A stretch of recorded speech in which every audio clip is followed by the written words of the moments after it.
Bonjour les amis, je vous fais cette petite intervention rapide parce qu'aujourd'hui c'est un jour de fête, un jour à marquer dans les annales du combat d'émancipation de l'Afrique. Rappelez-vous, le 9 janvier 2013, alors qu'on annonce que des colonnes de djihadistes descendent sur Bamako, Diokounda Traoré, président issu d'un putsch, demande à la France un appui aérien et du renseignement. Le 13 janvier 2013, François Hollande lance l'opération Serval au Mali, qui comprend également des troupes au sol et qui va donc au-delà de la demande exprimée par les autorités maliennes. Le 30 janvier 2013, l'armée française prend position à Kidal. Début mai 2013, l'armée française interdit à l'armée malienne d'entrer dans Kidal. Parmi les militaires ainsi refoulés, le soldat Assimi Goïta. Ce jour-là, il devient évident que l'armée française n'est pas là pour combattre les terroristes, mais plutôt pour les protéger. Le 24 mai 2021, le colonel Assimi Goïta prend le pouvoir au Mali. Le 2 mai 2022, Assimi Goïta, toujours lui, met fin aux accords de coopération militaire avec la France. Et le 15 août 2022, les derniers mercenaires de l'armée d'occupation française quittent le Mali. Le 31 octobre 2023, ne respectant pas le calendrier convenu avec les autorités maliennes, la MINUSMA abandonne son camp de Kidal aux terroristes du CSP.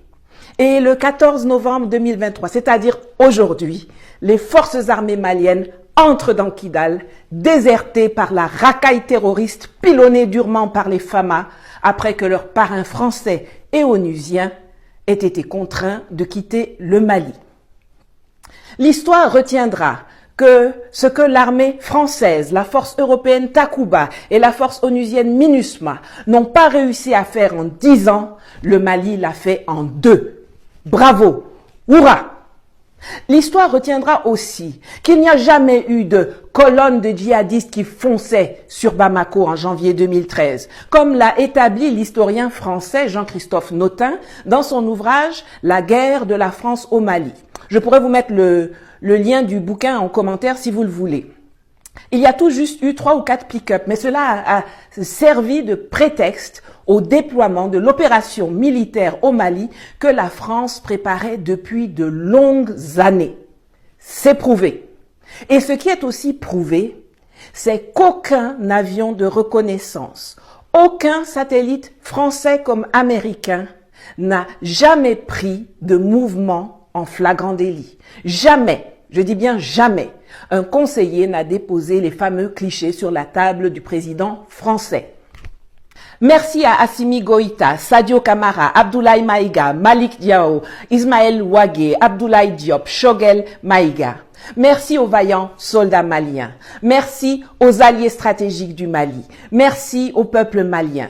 Merci à Adama Bendiara et à tous les patriotes maliens et panafricains qui ont défendu avec détermination le gouvernement, l'armée et le peuple malien contre les attaques sournoises et meurtrières, la traîtrise, la désinformation, la perfidie, la guerre de communication, les sanctions abjectes de la CEDEAO et de l'Union européenne. Hommage aux soldats maliens morts pour sauver leur pays. Yako à tous ceux qui ont perdu des proches, des biens à cause de cette sale guerre de la France assistée de ces supplétifs terroristes pour s'agripper à son précaré colonial. La reconquête de Kidal est une victoire d'étape, mais le combat n'est pas terminé. Il faut continuer à dératiser la zone, sécuriser les acquis et déployer l'État le plus rapidement possible dans les zones nouvellement reconquises pour que les déplacés puissent s'y réinstaller. Le travail de reconquête n'est pas encore terminé. Célébrons aujourd'hui, mais remettons-nous au boulot demain. Allez, je vous quitte. Je dois finaliser une vidéo pour demain. L'Afrique libre ou la mort, nous vaincrons. Yes!